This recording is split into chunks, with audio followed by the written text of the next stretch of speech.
चिंताओं को त्याग करके अपने कर्मों पर ध्यान दो, निश्चित ही आप सफलता का परचम लहराओगे। नमस्कार दोस्तों, मैं ज्योतिष आचार्य वासुदेव मिश्रा आपका अपने चैनल सत्य की खोज में हार्दिक अभिनंदन करता हूं। दोस्तों, आज का यह ज्योतिष का कार्यक्रम आप लोगों के लिए, हाँ जी, वृश्चिक राशि वालों के लिए बेहद ही ज़्यादा खास और विशेष रहने वाला है। आज हम बात करेंगे सितंबर महीने के अंतिम सप्ताह के साप्ताहिक राशिफल के बारे में।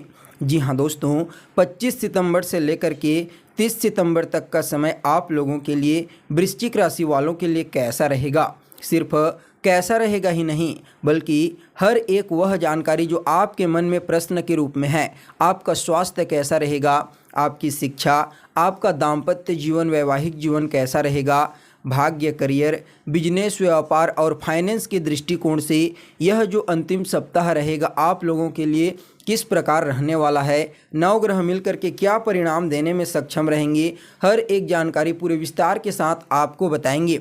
इसलिए दोस्तों, वीडियो को बिना स्किप किए अंत तक देखिए। दोस्तों, यह जो ज्योतिष का कार्यक्रम है यह आपकी जन्म की राशि चंद्र राशि पर आधारित है। अगर आपको अपनी जन्म की राशि मालूम नहीं है तो आप इसे अपनी प्रचलित नाम राशि के आधार पर समझ सकते हैं। और अगर आप अपनी जन्म कुंडली पर हमसे परामर्श लेना चाहते हैं तो वीडियो के डिस्क्रिप्शन बॉक्स में और वीडियो के अंदर आपको नंबर मिल जाएगा, जहां से आप संपर्क करके अपनी जन्म कुंडली पर हमसे परामर्श ले सकते हैं। तो दोस्तों, चलिए फिर जान लेते हैं आपके लिए यह सप्ताह कैसा रहेगा। सबसे पहले आपको इस सप्ताह की ग्रहों की गोचरीय स्थिति का ज्ञान होना आवश्यक है। तो देखिए दोस्तों, आपकी राशि से तीसरे भाव में चंद्रमा रहेंगे। वहीं आपकी राशि से चतुर्थ भाव में जो आपकी जीवन में सुख का स्थान होता है वहां पर शनि महाराज वक्री होकर के पूरे सप्ताह गोचर करेंगे।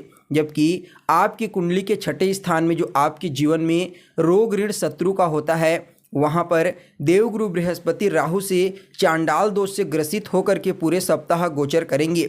जबकि आपकी कुंडली के भाग्य भाव में शुक्र महाराज शत्रु की राशि में वक्र अवस्था में पूरे सप्ताह गोचर करेंगे। इसके अलावा आपके कर्म क्षेत्र में यानी कि दसम भाव में बुध महाराज मित्र की राशि में पूरे सप्ताह गोचर करेंगे। वहीं दोस्तों, आपकी कुंडली के एकादश भाव यानी कि 11वें भाव जो आपका लाभ का होता है, इनकम का होता है, वहाँ पर सूर्य और मंगल दोनों युति बना करके पूरे सप्ताह गोचर करेंगे। जबकि कुंडली के 12वें भाव में जो आपके जीवन में आपके खर्चों का होता है वहाँ पर केतु महाराज का कब्जा पूरे सप्ताह आपको देखने को मिलेगा। तो दोस्तों, कुछ इस प्रकार से इस सप्ताह के लिए आपके लिए ग्रहों की स्थिति रहने वाली है। और इन्हीं ग्रहों का विश्लेषण करके आपके लिए 7 महत्वपूर्ण भविष्यवाणी तैयार की गई है, जिनमें पहली महत्वपूर्ण भविष्यवाणी आपके स्वास्थ्य को लेकर के है, सेहत को लेकर के। तो देखिए दोस्तों, जन्म कुंडली का जो प्रथम स्थान होता है लग्न भाव, यह आपकी सेहत होता है और आप लोगों के लिए सेहत के मालिक बनते हैं मंगल महाराज। कुंडली के एकादश भाव में सूर्य के साथ युति बना करके पूरे सप्ताह गोचर करेंगे। और जो एकादश भाव होता है दोस्तों, वह रोग भाव से छठा होता है, यानी कि छठे से छठा। इसलिए इस समय आपको कुछ समस्याएं तो हो सकती है, जैसे स्किन से संबंधित प्रॉब्लम हो सकती है, पैरों में तकलीफ हो सकती है, या फिर दोस्तों डाइजेशन से संबंधित, लीवर से संबंधित, किडनी से संबंधित कुछ न कुछ प्रॉब्लम आपको इस सप्ताह अवश्य फेस करने पड़ेंगे। इसलिए अपने खान पान पर, रहन सहन पर आपको विशेष रूप से ध्यान देने की ज़रूरत है, क्योंकि शनि महाराज की भी दसम दृष्टि आपके लग्न भाव पर आपकी सेहत पर पड़ रही है, जो आपकी इम्यूनिटी सिस्टम को कमज़ोर बनाने का कार्य करेंगे। इसलिए दोस्तों, इस समयावधि में आपको थोड़ा विशेष रूप से अपने खान पान पर ध्यान रखने की आवश्यकता है। तो वहीं दोस्तों, आप लोगों के लिए दूसरी महत्वपूर्ण भविष्यवाणी आपके शिक्षा को लेकर के है। तो देखिए, जन्म कुंडली का जो पंचम स्थान होता है वह आपकी शिक्षा का होता है और पंचम भाव के अधिपति बनते हैं देवगुरु बृहस्पति। इस समयावधि में यानी कि 25 सितंबर से लेकर के 30 सितंबर तक देवगुरु बृहस्पति कुंडली के छठे भाव में राहु के साथ चांडाल दोष से ग्रसित होकर के गोचर करेंगे।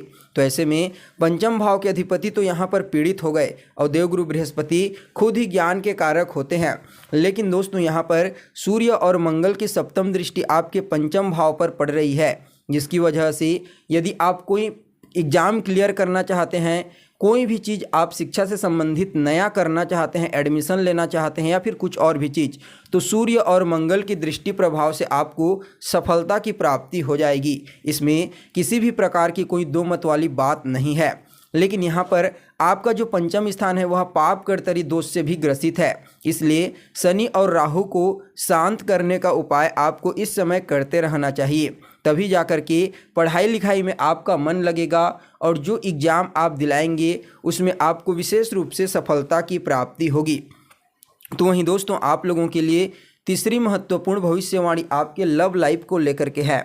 तो देखिए, जन्म कुंडली का पंचम स्थान ही आपकी लव लाइफ का होता है और अभी आपको बताया गया कि पंचम स्थान के अधिपति बनते हैं देवगुरु बृहस्पति।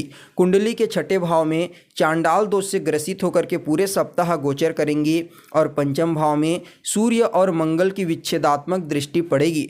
तो ऐसे में दोस्तों यह जो सप्ताह होगा आपके प्रेम जीवन के लिए बिल्कुल भी अच्छा नहीं होगा। यह समय बहुत ही सावधान रहने वाला रहेगा। इसलिए दोस्तों इस समय आपको विशेष रूप से अपने वाणी पर, अपने अहंकार पर और अपने क्रोध पर नियंत्रण रखने की आवश्यकता है। तभी जाकर के आपको अपने रिलेशनशिप में कुछ न कुछ मधुरता देखने को मिलेगी।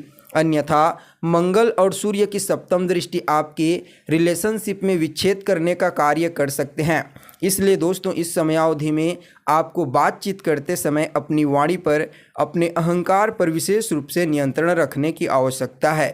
तभी जाकर के कुछ चीज़ें सॉल्व होती हुई आपको नज़र आएंगी। तो वहीं दोस्तों आप लोगों के लिए चौथी महत्वपूर्ण भविष्यवाणी आपके वैवाहिक जीवन को लेकर के है। तो देखिए, जन्म कुंडली का जो सप्तम स्थान होता है वह आपके वैवाहिक जीवन का स्थान होता है, दाम्पत्य जीवन का, और आपके दाम्पत्य जीवन के अधिपति बनते हैं शुक्र महाराज। पूरे सप्ताह भाग्य भाव में यानी कि नवम भाव में वक्री अवस्था में शत्रु के घर में गोचर करेंगे। देखिए, भले ही शत्रु के घर में गोचर करेंगे लेकिन स्थान के आधार पर देखा जाए तो शुक्र देव का यह जो गोचर काल है पूरे सप्ताह का बहुत ही उत्तम रहने वाला है, क्योंकि दोस्तों शुक्र केंद्र के अधिपति होकर के त्रिकोण में गोचर करेंगे। तो निश्चित रूप से इस समय दाम्पत्य जीवन में, वैवाहिक जीवन में कुछ न कुछ मधुरता आने की प्रबल संभावना नज़र आ रही है और आपके लाइफ पार्टनर का भी इस समय भाग्य जागृत रहेगा और उनके कार्य की वजह से आपको विशेष रूप से सफलता की प्राप्ति होगी। यानी कि दोस्तों अगर आप अपने पार्टनर के साथ मिलकर के कोई कार्य करते हैं, कोई बिजनेस करते हैं, तो निश्चित रूप से इस समय आपको उस कार्य क्षेत्र में विशेष रूप से सफलता की प्राप्ति होने वाली है। यानी कि शुक्र महाराज की कृपा से भाग्य वृद्धि वाला समय साबित होगा 25 से लेकर के 30 सितंबर तक का समय। तो वहीं दोस्तों आप लोगों के लिए पांचवी महत्वपूर्ण भविष्यवाणी आपके भाग्य से संबंधित है। तो देखिए, जन्म कुंडली का जो नवम स्थान होता है वह आपके भाग्य का स्थान होता है और नवम भाव के अधिपति बनते हैं चंद्रमा। चंद्रमा मकर राशि में, कुंभ राशि में और मीन राशि में पूरे सप्ताह इन तीनों राशि में गोचर करेंगे। तो ऐसे में दोस्तों देखिए, जो चंद्रमा होते हैं ना वह हमारे मन के कारक ग्रह होते हैं और शनि के घर में यह जाकर दूषित हो जाते हैं। तो शुरुआती 3-4 दिनों में भाग्य का तो उतना साथ देखने को नहीं मिलेगा, लेकिन सप्ताह के अंतिम जो 2 दिन रहेंगे, 2-2.5 दिन का समय रहेगा, जब देवगुरु बृहस्पति के राशि में गोचर करेंगे तो विशेष रूप से आपका भाग्य जागृत हो जाएगा और उस समय आप जो भी कार्य करेंगे, जो कुछ भी आप करेंगे उसमें आपको विशेष रूप से सफलता की प्राप्ति होगी। कुछ धार्मिक क्रियाकलाप भी आपके घर परिवार में संपन्न हो सकता है जिससे आपको मानसिक शांति की प्राप्ति होगी। इसके अलावा पिता के साथ संबंधों में शुरुआती 2-4 दिनों में तो थोड़ी सी मतभेद रहेगी, लेकिन अंत के 2.5 दिनों में बहुत ही अच्छा कहा जा सकता है। इसके अलावा कार्य क्षेत्र पर अपने बॉस का सहयोग आपको मिलेगा, उच्च अधिकारियों का सहयोग प्राप्त होगा। तो वहीं दोस्तों आप लोगों के लिए छठवीं महत्वपूर्ण भविष्यवाणी आपके कर्म को लेकर के है। तो देखिए, जन्म कुंडली का जो 10वां स्थान होता है वह आपके कर्म क्षेत्र को बताता है और आपके कर्म क्षेत्र के अधिपति बनते हैं सूर्य महाराज और पूरे सप्ताह अपने मित्र के राशि कन्या राशि में लाभ भाव में गोचर करेंगे। तो ऐसे में दोस्तों स्पष्ट रूप से पता चल रहा है, ऊपर से ऊपर से बुध महाराज आपके कर्म क्षेत्र में मित्र की राशि में गोचर कर रहे हैं। तो आंख मूंद करके यह चीज़ आप नोट कर लीजिए कि कार्य क्षेत्र के दृष्टिकोण से यह जो सप्ताह होगा वो बिल्कुल परफेक्ट साबित होगा। आप जो कुछ भी कार्य करेंगे उसमें आपको विशेष रूप रूप से सफलता की प्राप्ति होगी, क्योंकि बुध और सूर्य दोनों के दोनों दशम भाव में दिग्बल प्राप्त करते हैं, यहाँ के कारक होते हैं। और लाभ भाव में सूर्य महाराज मंगल के साथ मिलकर के गोचर कर रहे हैं, जिसकी वजह से उनका बल बढ़ जा रहा है। तो वहीं दोस्तों आप लोगों के लिए अंतिम और 7वीं भविष्यवाणी आपके द्वादश भाव से संबंधित है, खर्चे से संबंधित। तो देखिए वहाँ पर केतु महाराज का कब्जा है। हालांकि शुक्र वहाँ के अधिपति बनते हैं और भाग्य में है, लेकिन फिर भी कुछ फिजूल की खर्ची हो सकती है। इन चीज़ों का आपको ध्यान रखना है, अपने बजट का ध्यान रख के खर्च करेंगे तो ज़्यादा पैसा बर्बाद नहीं होगा। तो दोस्तों यह तो हो गई आपकी जन्म की राशि के आधार पर पूरे सप्ताह का साप्ताहिक हाल। अब चलिए जान लेते हैं इस सप्ताह को बेहतर बनाने के लिए आपको क्या करना चाहिए। तो दोस्तों देखिए, आपको मंगल महाराज, देवगुरु बृहस्पति और चंद्रमा, इन तीनों के बीज मंत्र का रोजाना 108 बार उच्चारण करना है। इससे आपके लिए यह सप्ताह आपके अनुकूल रहेगा और जो कुछ भी आप करेंगे उसमें आपको विशेष रूप से सफलता की प्राप्ति होगी। तो दोस्तों कैसी लगी आपको जानकारी, कमेंट कीजिए, लाइक कीजिए और बने रहिएगा हमारे साथ। फिर मिलते हैं एक नए और ताज़ा एपिसोड में, तब तक के लिए नमस्कार।